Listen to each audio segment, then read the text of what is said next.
Hello, everyone, and welcome. Good afternoon. It is our fifth and final day of National Work Experience Week. As you know, I'm Andy from CareerMap TV, and today we're joined by the team from DFE to introduce their apprenticeships, discuss T-levels and HTQs. Remember, this session is recorded, so if you do miss any information, don't worry, as it will be uploaded to our website and YouTube channel very shortly. There will be a Q&A as well at the end of the webinar, so feel free to leave any questions in the chat and Q&A box, and we will return to them at the end of this session. So without further ado, I'll pass on to the DFE team to continue.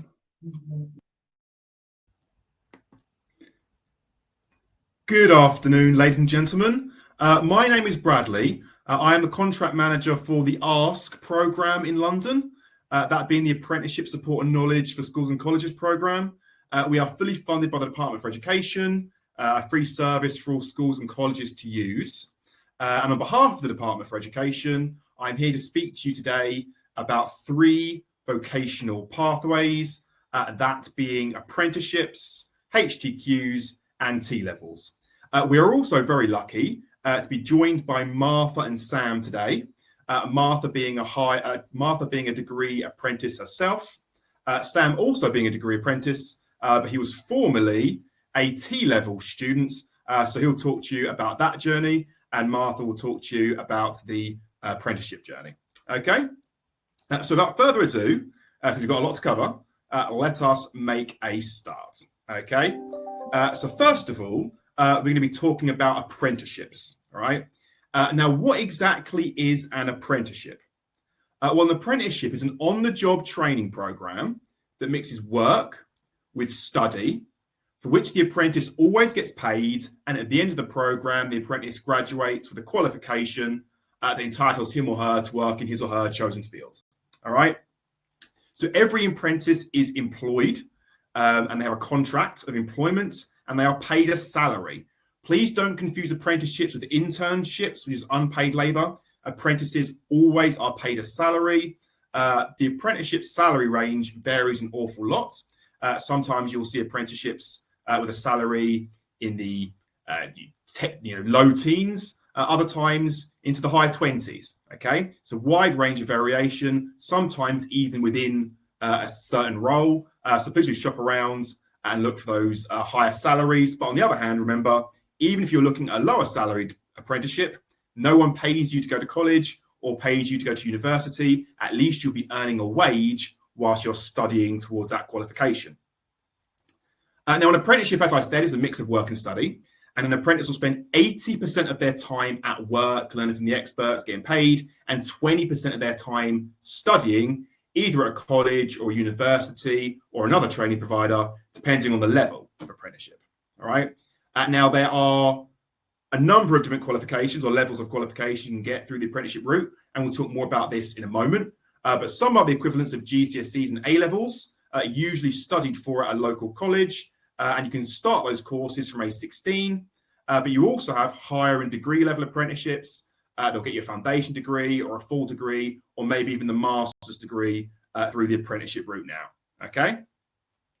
The length of time apprenticeships last vary. Those that are equivalent to GCSEs and A-levels tend to be a bit shorter. They're likely to be 1 or 2 years. But those higher or degree level apprenticeships quite often will be 4 to 6 years, particularly those degree level apprenticeships. Okay. Now, an apprenticeship is not a soft option. All right. It's a real job with real responsibilities. You'll be treated and expected to act like an adult employee. You'll have to abide by your organization's high standards. You'll be assimilating a lot of new learning, and the learning outcomes, by the way, have to be met. And in order to meet those, you'll be doing a proper professional job. Okay. And you'll be juggling that with studying part-time.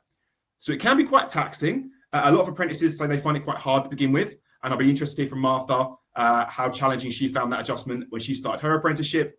But many apprentices say once they settle into the routine, they are very empowered by the adult responsibility that they've been given. All right. Now, there are over 600 different standards or types of apprenticeships that are available in the UK. And a great website for you to visit to find out more information would be the Institute for Apprenticeships website. because that details every single apprenticeship standard. You can filter for your interests and see which ones match up with your interests. All right. Okie dokie. Now, as promised, we're going to talk a little bit more about the levels of apprenticeships that are available. So the first level of apprenticeship you come across is intermediate or level 2. This is the equivalent of GCSEs, 5 GCSE passes. The next is advanced or level 3, which is equivalent to A levels or T levels. And as mentioned before, these two courses you can start from age 16 and study for at a local college. Some learners will often ask me, well, I am finishing GCSEs without the best grades in English and maths. Can I still do an apprenticeship? And the answer is yes. If you've left school or are leaving school but don't have those passing grades in English or maths, you can still do an apprenticeship. You just do a level 2 key skills functionality course in English and maths whilst doing your level 2 or 3. All right. But otherwise, you have higher apprenticeships, and this is where the numbers get confusing. So a higher apprenticeship can be a levels 4 through 7, but they're usually levels 4 and 5, and they'll get you a foundation degree or above. And now you are studying part-time at university instead of college. So studying part-time at uni, working the rest of the time. And of course, that is also true for the fully fledged degree level apprenticeships, those level 6 and 7s, with some of those level 7s being master's degrees. All right. Speaking about higher and degree apprenticeships in a bit more detail, much as we've touched on already, you learn, you earn. One point I would stress is that you avoid all student debt. You will be attending university part-time, accessing university facilities, academic and recreational, and you'll get a degree at the end of the process with a graduation ceremony, cap and gown, proud mum and dad, and all the rest of it. But despite all of that, you will not pay a single penny in tuition fees because the company and the government will pay those fees for you. Meanwhile, you are getting paid a salary for doing the work. So instead of getting into debt to get your degree, you get paid to get your degree instead, an inversion of how it usually works. All right. And another really important point about higher and degree apprenticeships and apprenticeships in general is the work experience factor. All right. I'm sure you've heard employers say, I want a candidate with experience. And young people retort, well, I don't have any experience yet because I've been studying. Yeah. How do you break that famous catch-22? Well, getting qualified through an apprenticeship is a great way of going about that because you're proving to the employer you can do the job, not just in theory, but in actuality, because you've been doing the work while studying towards the apprenticeship, right? 90% of the time, the apprentice is retained by the company after they finish their apprenticeship. So that, job security element is really important. Obviously, sometimes you hear about graduates leaving university and, working as baristas, that kind of thing, because they can't quite get into the industry they wanted to. I won't say that never happens with apprentices, but it's very, very rare. Like I said, 90% of the time, the company will keep you on. And the 10% of the time they don't, sometimes those candidates are going off to get better options elsewhere, right? So those employability rates are very good. There are over 100 universities in the UK that offer apprenticeship programs, including Oxford and Cambridge, and including the Russell Group universities that get a lot of the government funding for research. Okay, now I was going to play a video, but I am conscious of time. This video features Martha. She's actually going to be speaking live to us in a moment. So we'll pause that and we'll speak to Martha shortly. But just a quick note then on the range of apprenticeships that are available. So every single industry can now be accessed through the apprenticeship route. You can get to such sectors as law, health, media, beauty, and many, many others besides. But note, I say every industry can be accessed, not necessarily every job within the industry. So if you want to get into law, for example, you can qualify as a paralegal clerk or a solicitor or work in prosecution operations through the apprenticeship route, but you cannot yet qualify as a barrister, for example. But then again, the range is always increasing because previously I would have said you can get into health, the health industry through the apprenticeship route, but you can't yet qualify as a doctor. Well, that's changing as the first doctor's apprenticeship is being piloted shortly. All right. So every year the range is increasing. Those number of standards is going up. Please do some research to see whether your chosen career can be reached through the apprenticeship route. And here you can see some employers which offer apprenticeship programs, huge range out there. So Network Rail have lots of apprenticeships. If you're into engineering, for example, IBM and Santander have banking and finance apprenticeships. The Royal Air Force also offers apprenticeships if you're interested in public service. And the military apprenticeships are among the best rated by the apprentices when they finish, by the way. So worth considering. Google there for tech, BBC and Sky as well for the arts. So you see there's a lot out there to be found and applied for. Also, though, I would say, don't be too reluctant to apply to smaller companies as well, all right? Because in some ways, they offer quite attractive programs. There's only 5 of you in the whole team, and you're one of them. A lot of that program's success really depends on you running well. So they invest a lot of time and effort and money into making sure that you do, all right? But one thing to consider when searching for apprenticeships to apply for. On the last slide, I was making a deliberate mistake. I was connecting the companies to the industries they're famous for operating in. IBM to banking, Network Rail to engineering, for example, right? BBC to the arts. That is a mistake. That is not something you should do. All of those big companies have different departments they need to help them run. So they'll all have logistics and cybersecurity and sales and security departments. And those departments will all need apprentices, all right? So I was delivering alongside an apprentice from the BBC the other day, and he wasn't a creative type. He was a tech type, right? He had a computer programming background, for example, okay? So keep an open mind. Like you might have seen Starbucks and Green King on the last slide and think, is that going to be an apprenticeship in making a vanilla latte or pulling a pint? And the answer is no. You could be doing something like a marketing or a HR or a finance or a cybersecurity apprenticeship at a company like Pret or Starbucks or Green King, even though they're not famous for operating in that industry. All right. Okay. But when you come to apply for apprenticeships, the application process resembles a job application process. Okay. So you don't apply to the college or to the university or to the training provider.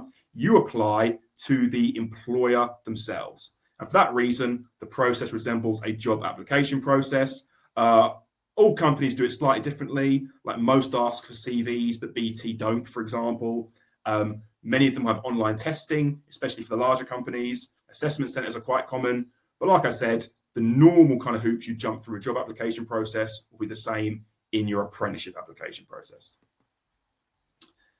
But the first step is registering, okay? So where do you actually go to find the vacancies in the first place? Well, one great place to visit is the Find an Apprenticeship website.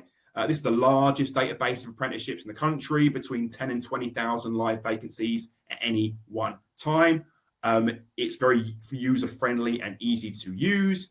You'd put in the type of apprenticeship you're looking for, where you live, how far you're prepared to travel, and then it will generate a list for you of all the apprenticeship vacancies that match your search criteria in your area. And you can find there, if you follow that blue link, a detailed job description, information about the company, the desired skills and attributes that the candidate should have to apply, and qualifications. And you can also see there the closing date and the possible start date. All right. Now, engaging with finding an apprenticeship would be a process, not an event. You want to revisit it over the course of the year you're applying. So you can get a bell notification that works just like the one on YouTube. So you get a text or an email each time a new one comes online that matches your search criteria. But there are other places you can look as well, including Rate My Apprenticeship and Not Going to Uni. Those are other database sites with lots of vacancies. And UCAS will also have some degree apprenticeships listed on there. But that, of course, is primarily for normal university applications at the moment. But other places to look would include individual company websites, quite laborious, but a good old-fashioned Google search will very often get you where you need to go. Don't be afraid to go onto the 12th, 13th, 15th page, though, because what you often get is a lot of applicants are funneling towards those first few ones that come up, and therefore they're missing out on those other opportunities. You can visit the Amazing Apprenticeships website to download the higher and degree vacancy listings, and you also utilize social media. So Twitter and LinkedIn will have some vacancies advertised there. Sorry, Twitter and Facebook will have some vacancies advertised there, but LinkedIn is the main one. So LinkedIn is fantastic. It allows you to advertise yourself as a pending professional, talk about your strengths and your skills, why you're an attractive candidate to employ. You can network with people in the industry, and you can find the actual vacancies because lots of companies advertise on LinkedIn these days. All right. And then you can research the company. They'll put you in good stead for the interview process. So I would definitely recommend you create LinkedIn accounts if you're serious about starting an apprenticeship. Okay. And now it is my pleasure to hand over to Martha. I won't do any spoilers. I'll let Martha introduce herself and explain her fantastic journey. Hi, I'm Martha and I am a degree level apprentice. So I sit on a level 6 apprenticeship as an environmental practitioner. So what does this mean? This means that I work 4 days a week in the environmental consultancy sector and I go to university once a week. I work for WSP, which is one of the UK's leading consultancy and engineering firms, and I go to university at Kingston University. Hopefully I can answer some of your questions over the process of this little talk I'll give to you about apprenticeships, because I have been reading the chat as I've been going along. So what does my day-to-day job look like? Day-to-day, my job can really vary because I'm lucky enough to be on a rotation scheme. I sit within the environmental sector at my company, but I could experience any team within that sector over the 5 years of my apprenticeship. This means that I could learn about air quality, acoustics, sustainability, ecology, and consenting. The options are very, very wide, which makes it a really good option and good route to choose. I've sat within the landscape team, the sustainability team, the consenting team, and I'm now in ecology. Lots of you might be thinking, what is environmental consultancy? So the classic example I can give you is you have to imagine that we're building something. So let's say a road, because everyone knows what a road looks like. So we're building a big road, and you've got to think, what are the environmental constraints around that area? So what environmental factors might be affected as a result of building this road? For example, air quality because of the car engines. And then ecology, which might not be thought of so often. There could be badger sets or bats that roost nearby where you're going to build the road. All of this information needs to be taken into account when doing large-scale infrastructure projects and small-scale infrastructure projects. And that's what environmental consultancy is. At university, I study environmental sciences, which is very similar to geography. I saw someone asking about, do A-levels matter if you're looking to do a degree apprenticeship?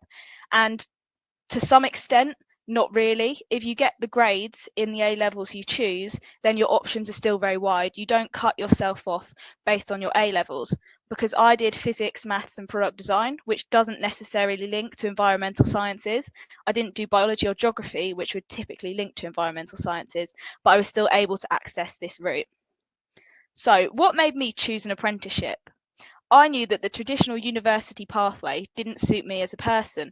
However, I know how valuable a degree is in today's society, and I'm sure lots of you do as well. I wanted to be able to reach a degree, but also get that workplace experience. Therefore, an apprenticeship was a no-brainer. I went through the application processes and was lucky enough to get a degree apprenticeship with the company of my choice. This was really exciting because there are so many opportunities for development and growth within my company, which is one of the reasons I was really hoping that they chose to hire me as an apprentice. And finally, the options that are there are also amazing because you get to learn off of professionals day to day. I said earlier that my course is 5 years long, and a lot of you may be thinking that's really daunting. 5 years is a lot longer than university. But you have to think that in those 5 years, you're achieving a degree, you're learning off of professionals in the workplace, you're building your professional network, and you're working in a big company or a small company and getting to know how companies work, because you guys will be used to how schools work and what you do at school. You won't know what the corporate workplace is like. So you have so many opportunities that the 5 years will fly by. And additionally, for my course, I become accredited with an environmental body. This is something that you normally have to do after university once you enter the industry for my industry. However, because I've done the apprenticeship as part of the endpoint assessment, which is the assessment you take at the end of your apprenticeship, to pass it, I can then become accredited. This cuts out that 1.5 years of learning and testing that would be taking place to reach that accreditation after university. So it balances out in the long run.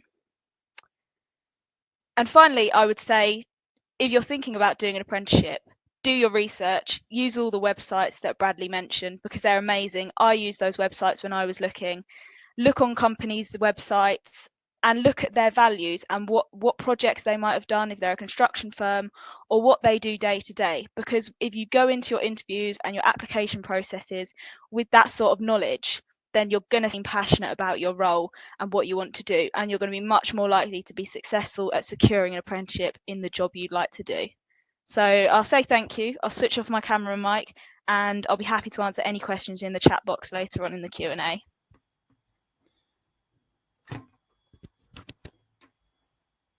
Thank you very much, Martha. Yeah, fantastic talk there. Really great to hear about your experiences. Apprentices used to be, back in the day, largely based on the trades like hairdressing, mechanics, plumbing, construction.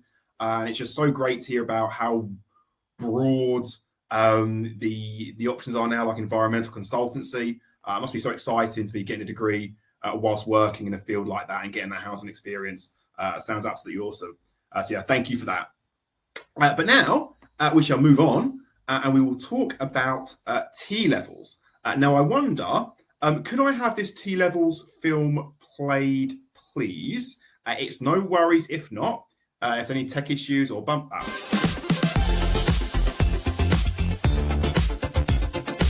T-levels are a combination of classroom learning and industry placement with an employer. T-levels are 2-year courses that are taken after GCSEs and are roughly equivalent to 3 A-levels. I'm George Summers. I'm studying a T-level pilot scheme in engineering, and I'm working on site as an engineer for Winvic Construction Limited. The benefits really sort of are tenfold to any other course you can study, in my opinion, because they provide you with experience that you can't gain anywhere else. And you get to soak up loads of knowledge from other professionals in the industry, and it also allows you to see what it's like to do the job that you're trying to go aim towards. I'm working on Mercia Park, which is a large scheme project. We've got 2 units here that are 1 million square foot and 5 more units. My day-to-day work involves working alongside the engineers on site, setting out a variety of works with the total station, which is the robotic instrument. We take drawings off of CAD and put them into this instrument, which allows us to set exactly where things are to pinpoint precision, be that drainage, curb runs, concrete yard slabs or bolts. I've really enjoyed my T-level and I'm really excited to move on to my degree level apprenticeship, which I've just got a conditional offer for, which has been sort of brought about just because the T-levels allow me to know what I want to do and allow me to pursue that course. You get as much out as you put in, so really put the effort into it and you can go very far doing a T-level. Be always asking questions because that's really how you learn, and I'd say that just always be on time because that's how you be successful. A T-level is just one of the routes to explore after GCSEs. Check out the other videos in the series where we showcase apprenticeships and higher technical qualifications to see what's available. Search Get the Jump to find out more.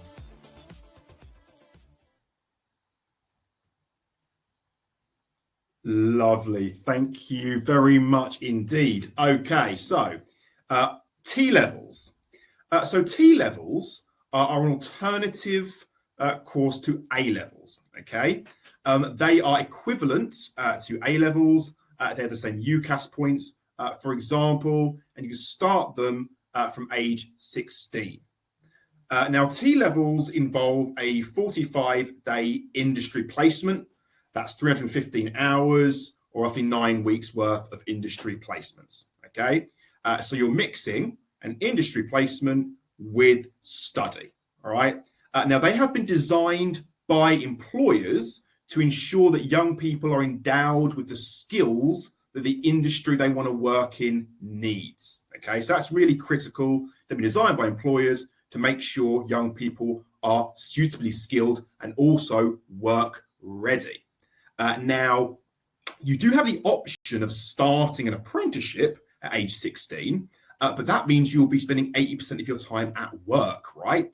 And many 16-year-olds aren't work ready yet. And even if they are mature enough, you are mature enough, it's a big responsibility for you to take on at a very young age. Youth is precious and fleeting. So in some ways, T-levels are an interesting alternative to apprenticeships, because they allow you to get work placements and therefore get work ready, but you're still spending most of your time in the classroom. In fact, the proportions, the ratios are exactly reversed. So you would spend 80% of your time studying, doing a T-level, and 20% of your time working, okay? So it's a flip reverse of the apprenticeship ratios, all right?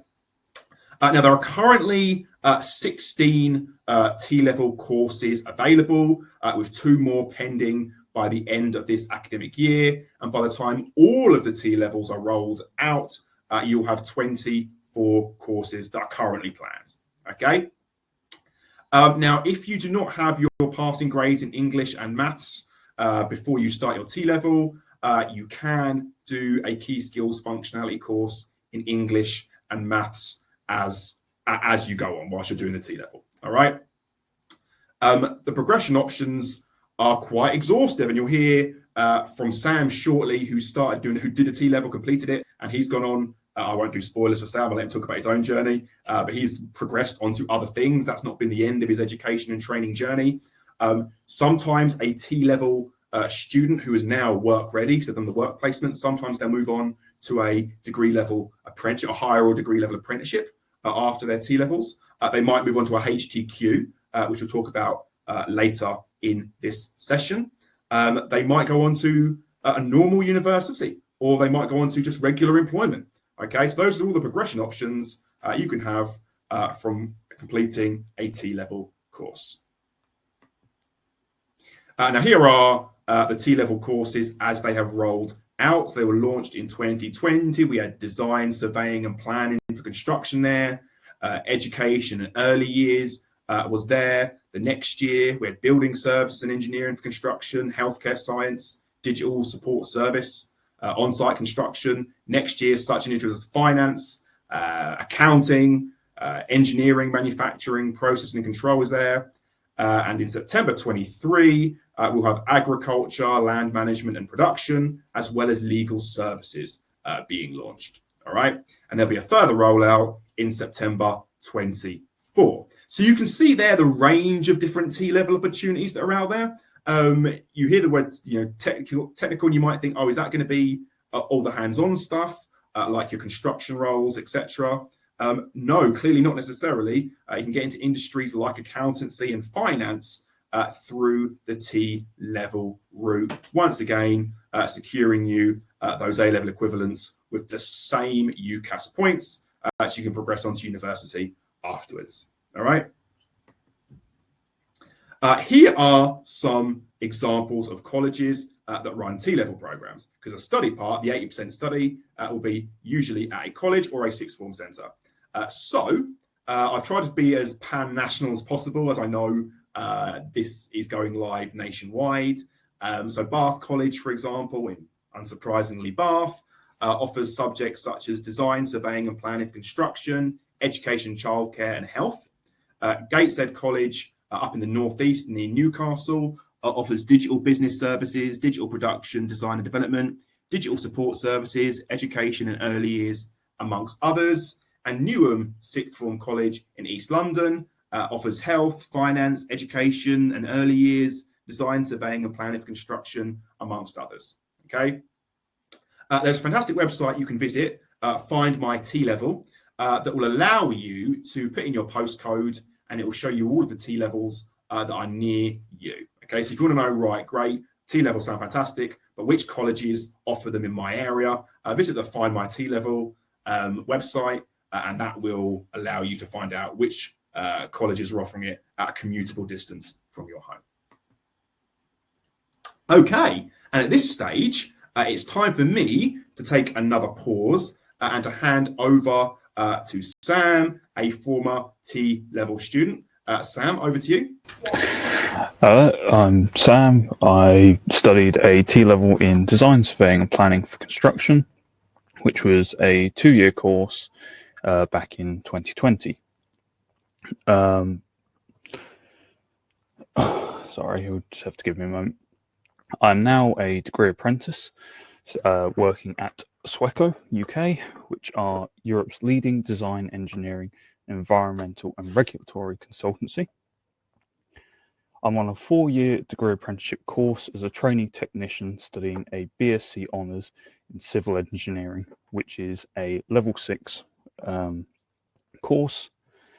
By the end of that, I should hopefully be an incorporated engineer with a full-time employment at my company. I was part of the first year of students to undertake a T-level. The main benefit of T-level is the 315 hours of work experience, as this gets you foot in the door sort of experience with companies in the industry that you're studying towards. For me, that was Brahini Civil Engineers, at which point I was working on drawings and discovered Sweco, which then led me to working for them. My approach into T-levels and how I got into T-levels was slightly unorthodox, as I was 18 and I'd come out of A-levels. I looked into apprenticeship routes and university, and I was recommended T-levels as this brand new course to get involved in, and it was probably one of the best decisions I ever made. I initially got good grades at GCSEs. I took a slight knock going into A-levels, and I used T-levels to sort of provide a confidence boost and prove to myself and to the industry that I still had the capabilities to be a top worker in the industry, achieving a grade of a distinction star, which was one of only 11 students nationally to achieve this grade. If you've come out of A-levels, you can take a T-level as a sidestep in a sense, as the 315 hours of work experience just gets you that industry knowledge and application which A-levels doesn't necessarily give you. A-levels, in my mind, provides a high level of detail in the theory of your subjects. However, T-levels teaches you how to apply that theory, which is arguably more important, because having a lot of knowledge but having no knowledge of how to apply that to the work can make that knowledge fairly useless. The exam the exam for T-levels is broken down into 3 parts. Closed book exam, which is your standard mocks and that you get an A-level and GCSE, but there's also a coursework element of which you have sort of tasks given to you in a set time period that you've got to work through. You've got all access to internet, books, anything you want, all study notes, and you've just got to create your full coursework laid out in the format that they want. There was also a practical assessment for myself, which was setting out in local park using a theodolite. The useful industry skills that you can gain from doing this is that because it is specifically designed by employers to come out of it, you gain these skills that you can immediately use, which for me was AutoCAD and theodolite setting out. My day-to-day as a degree apprentice is 4 days a week. I am in the office working on AutoCAD, doing projects nationwide, and the other 1 day a week I am in university on online lectures or on campus studying for my degree. So that is a brief overview of T-levels, and I'll hand back over. Thank you.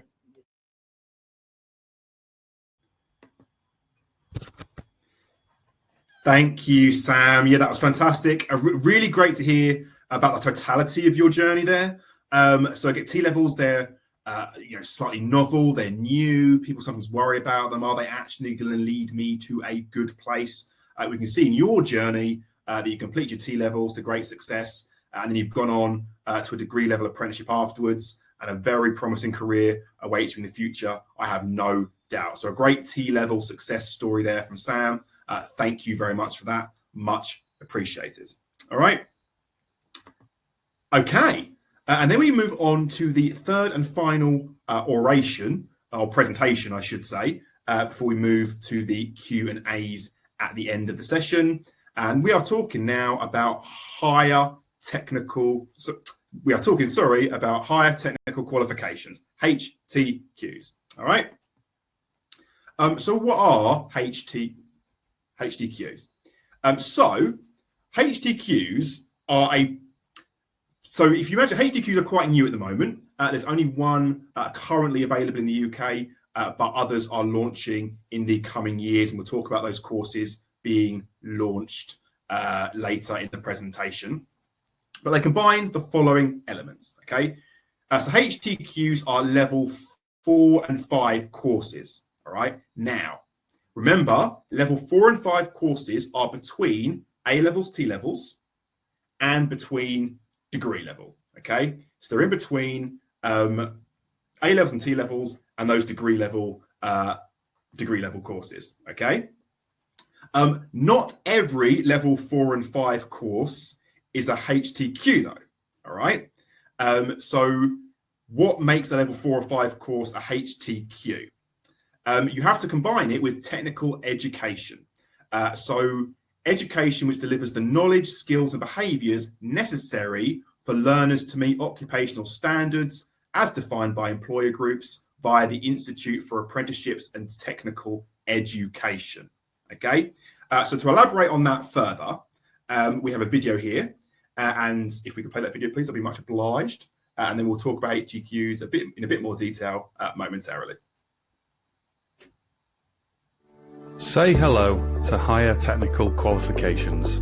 These are level 4 and 5 qualifications such as HNDs and foundation degrees that sit between A and T levels and degrees that have been independently approved against the knowledge and skills that employers say they need. Higher technical qualifications, or HTQs, can lead to high-skilled, highly paid jobs in a wide range of sectors, giving you a step up in your chosen career or further study, or a trusted route to help your workforce get the skills they need.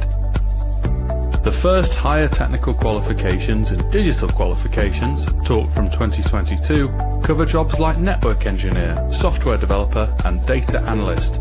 2023's new HTQs cover health and science and construction, covering jobs such as nursing associate, sports coach, construction site supervisor or quantity surveyor. The full rollout of all occupations will be complete in 2025. HTQs are being taught in further education colleges, universities, institutes of technology and independent training providers across the country, giving learners choice and flexibility in how and where they study.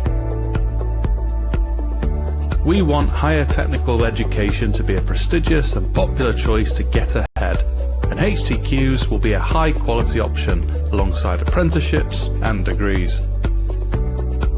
With HTQs, learners and employers can have confidence in courses that provide the skills they need to succeed. Look out for the Approved Qualifications Quality Mark logo and ask your local college or training provider about higher technical qualifications. Find out more at these websites.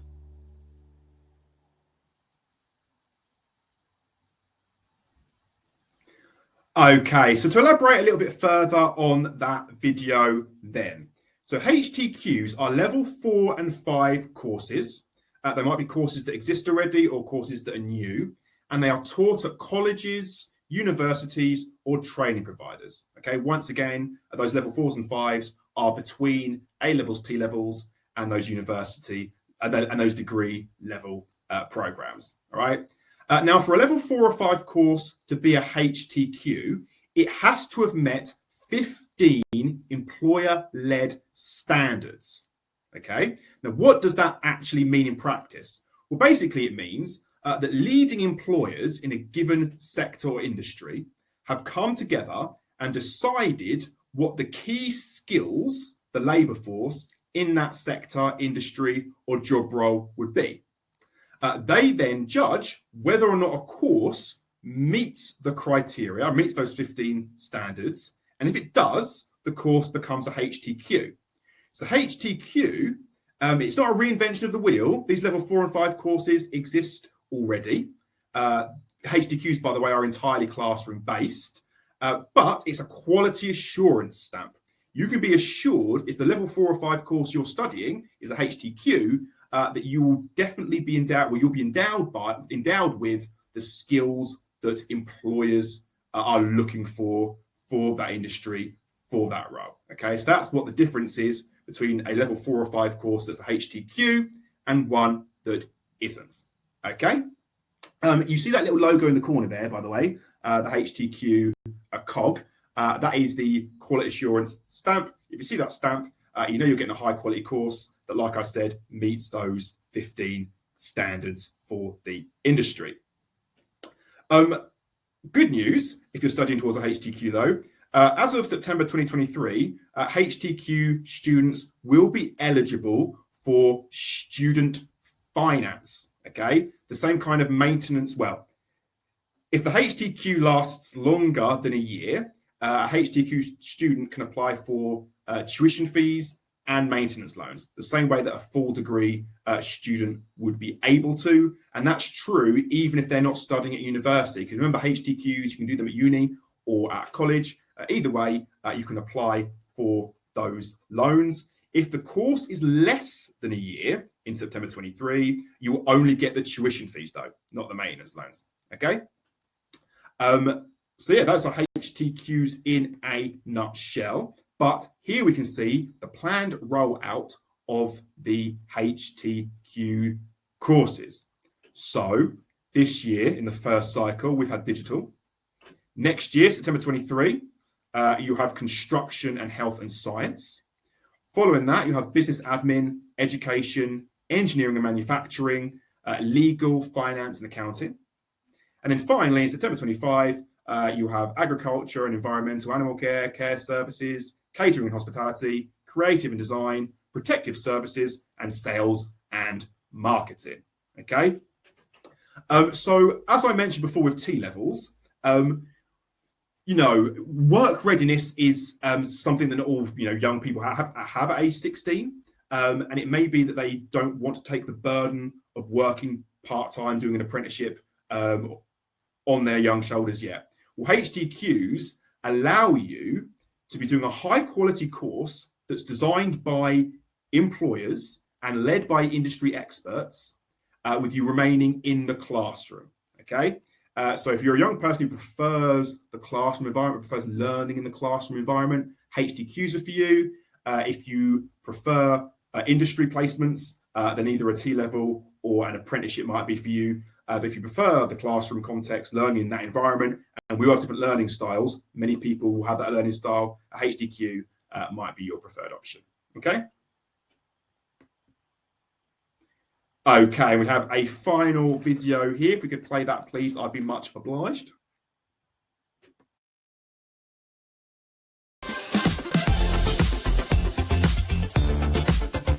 We're going to explore higher technical qualifications with Sam. He's studying computing. HTQs are an alternative to apprenticeships or degrees, and you can study HTQs full-time or part-time. It's amazing because if you're passionate about tech industry, you get to do hands-on experience like practical work as well as theory, so you can combine them all together. My name is Sam Debiri, and I really like this higher technical qualification course because it gives me the chance to do professional practice, project management, programming, data science, and artificial intelligence, all the essential things that you would need when you get into the company or industry or workplace, as well as exploring your creativity. You have the guidance, you have like great staff, great teachers that are willing to help you, so you get all your knowledge and you put it into practice, and it gives you a very good start if you want to start your career in the tech world. If you're passionate about technology, get on this higher technical qualification course to build your knowledge in a way that you can be useful in the industry. It will give the chance to do anything in any industry. A higher technical qualification is just one of the routes to explore post-18. Check out the other videos in the series where we showcase apprenticeships and T-levels to see what's available. Search Get the Jump to find out more.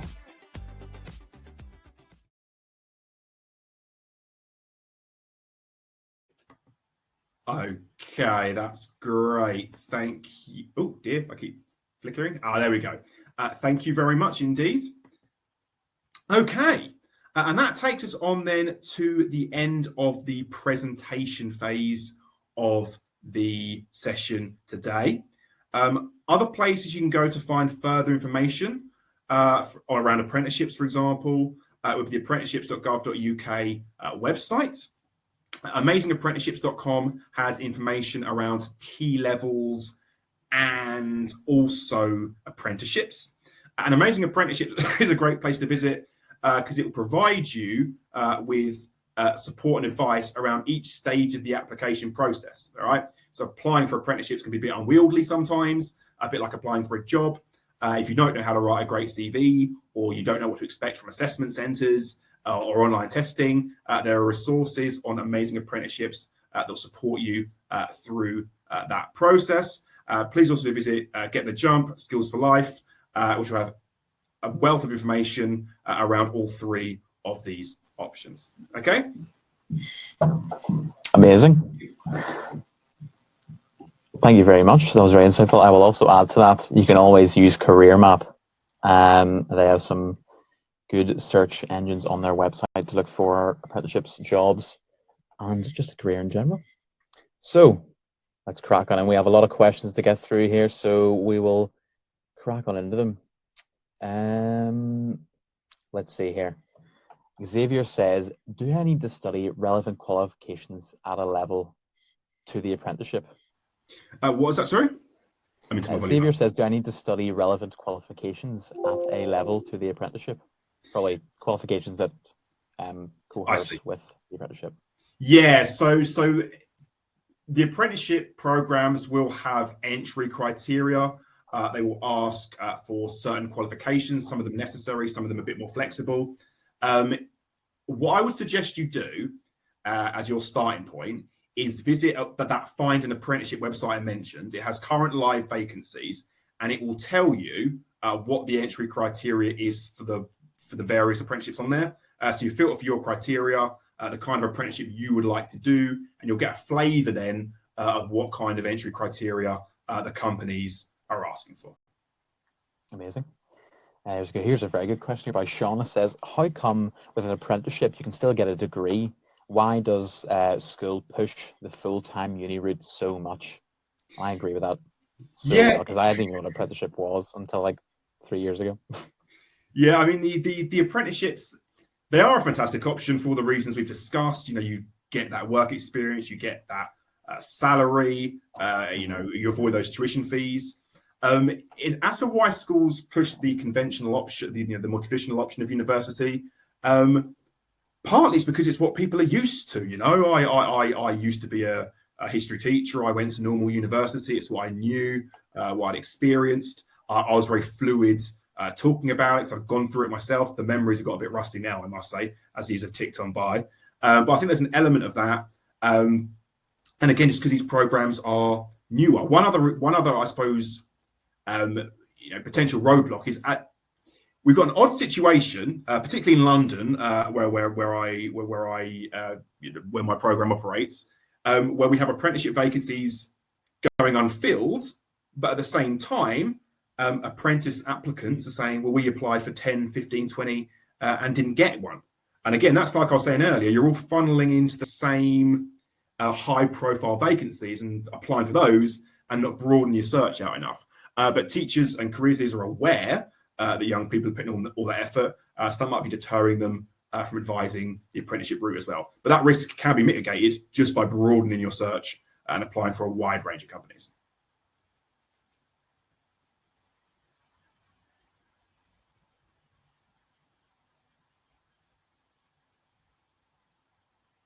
You might be on mute. Or I can't hear you.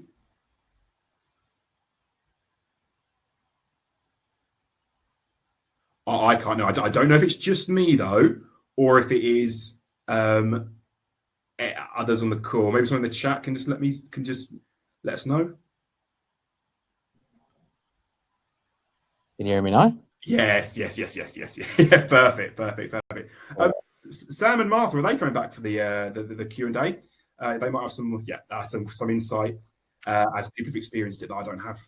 I Well, they can can add answer that in. question there, yeah. I can add in on the why do schools not push the traditional university pathway, because I experienced that myself. So my school, yeah, they really push the traditional university pathway, and not just the university pathway, but the Russell Group university pathway. And I think it's because that is what society have been doing for years, like Bradley mentioned. And I think that if you're really interested in looking at the other options available, don't be afraid to just do your own research, use the websites available and see what's there and what will suit you, because university doesn't suit everyone. And there's degree apprenticeships if you want to achieve a degree, there's T levels, and there's lower level apprenticeships and HTQs.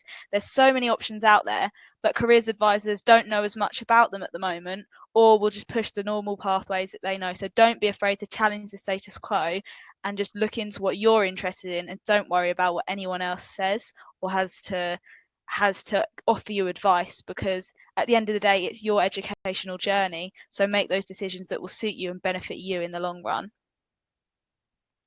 Amazing. Perfect. Well, there's a question here as that'll extend on from that. What do you want to do next after your apprenticeship? I'll jump in first and then I'll pass over to Sam afterwards. But once I've become accredited and completed my apprenticeship, I'll definitely be staying in the industry. As I mentioned, I'm on a rotational scheme, so I'm not sure which team I'd like to settle in at the moment. That's something that I'll decide as I progress through my apprenticeship. But I'll stay in environmental consultancy and hopefully begin to work my way up through the ranks, as I'm a very aspirational person and would love to be the CEO one day. Amazing.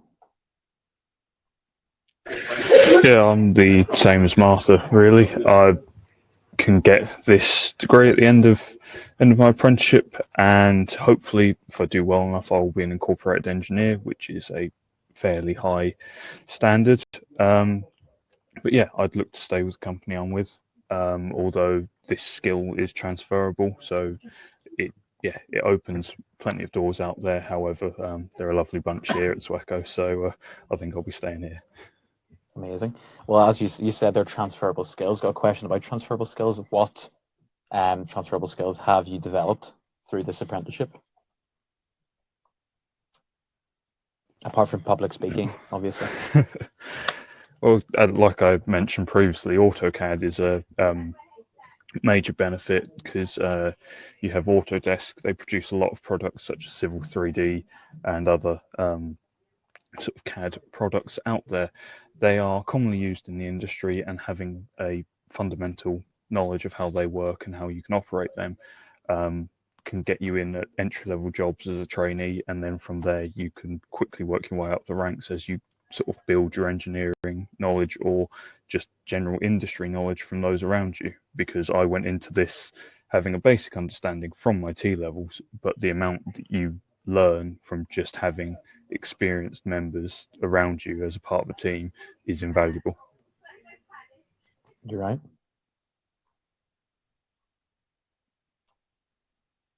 Morgan, any transferable skills that you've developed?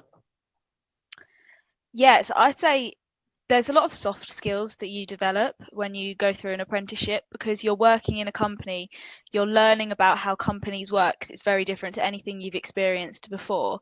So a lot of it is just you're seeing how businesses run, but also teamwork is a massive one, especially in the industry I work in and in Sam's industry, because you're working in teams and you're probably working across disciplines as well in order to complete your projects and your tasks. So yeah, teamwork and communication, but also leadership, because in your apprenticeship standards there will be some level of leadership that you need to showcase to pass your apprenticeship, so you have that opportunity to show leadership skills, and all of those skills are really useful, and you can develop them at school, but you can then further that development of the skills throughout the apprenticeship. Perfect. Yeah, I'll build on Martha's point there about sort of sharing across teams and information. Is that it was interesting that Martha, as an example earlier, used building a road as sort of what she does in her day to day.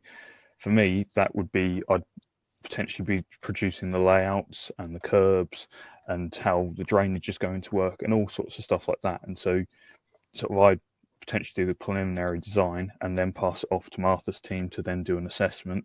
And again, she'd then pass it off to somebody else. And eventually, by the end of it, you'd have one functioning road. But it seems insignificant when you put it that way, but there is a lot behind the scenes that you don't necessarily know until you're in the industry. Mm-hmm. Because a lot of people, especially with apprenticeships, think you're just there to make the coffee or go do the runner job, basically. But as you say, you're actually doing a lot of intense work. I will say that in the chat, someone's asking about, can you contact you after this webinar if you need any advice? I'm sure you can. Well, this webinar will be recorded, so you can check it out later, and there is some links that we've provided in that session that you can just copy and paste off that. But I'm sure the guys will probably have a link they can send into the group chat to maybe just for our attendees here. While I go on to the next question here. Someone asks, I'll try to spell that name. For this, what was the seniority like in your as an apprenticeship? Because obviously people go in and think, oh, there's sort of, you got a hierarchy of roles, and maybe you think the apprentices sort of are just a little gaggle of geese in the corner. But what was it actually like being an apprentice, coming in, being like, wow, there's actually so many roles here, and how was it? Were you able to talk to the higher ups, or what was the conversation like? I can jump in first if that's all right. I think, yeah, obviously as an apprentice, you do need to be aware that you are probably the lowest grade within your company. So you don't have much of a level of seniority, but that doesn't mean that the jobs you're not doing aren't meaningful. You're learning while you're doing the job. So obviously you're not going to go straight in and be able to run a whole project on your own, but you're learning the little stages that will enable you to do that at the end of your apprenticeship. And I'm also lucky enough to have a professional growth network at my company. And this is a network of early career professionals, so anyone in their first 10 years of their career. And we host and organise networking events and developing events to allow early career professionals to have those opportunities that they might not get in project work. So that gives you another way to develop yourself outside of project work. And I'm lucky enough to sit as vice chair on the national committee. So as an apprentice, I already saw that as like a really great achievement for myself, because I'm one of the youngest people at my company, but I'm really high up on a committee nationally. And this gives me the ability to talk to people like our chief operating officer and the really high ups within the business, and I get to have that conversation with them as an apprentice. So those opportunities are there within companies if you take them.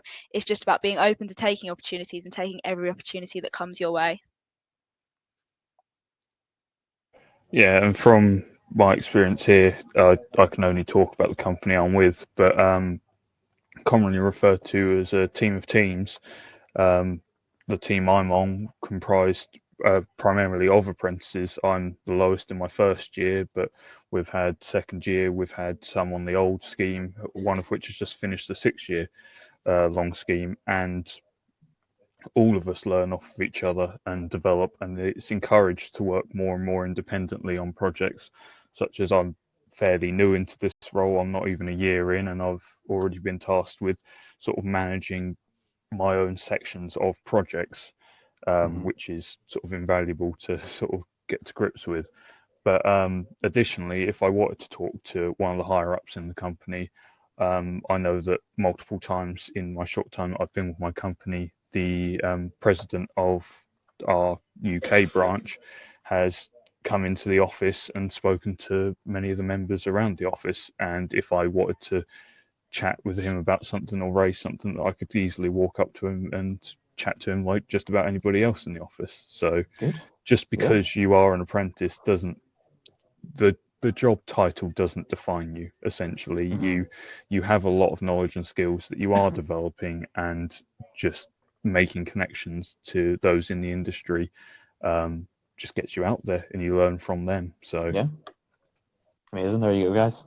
Unfortunately, that is all we have time for today. A big thank you to the wonderful team at DFE for joining us today, take us through their apprenticeship experiences and obviously the opportunities that they have shown. Hope you all found it very insightful. Some final words of advice from our guys for our attendees here. Any final words of advice?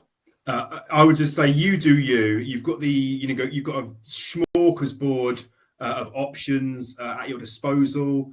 Different options suit different people with different aspirations, different personality types. Do your research. Don't put your eggs in one basket. And yeah, you do you. Perfect. Yeah, I'd say don't be afraid to, like I said earlier, don't be afraid to challenge the status quo. Do what you think will suit you as a person and what you think is the next step in your career or learning journey. I'll add to that with the fact of everyone's education journey is different, and where you end up is entirely your choice. Is that some things work for some people and others work for others. So yeah, it's experiment, try them out.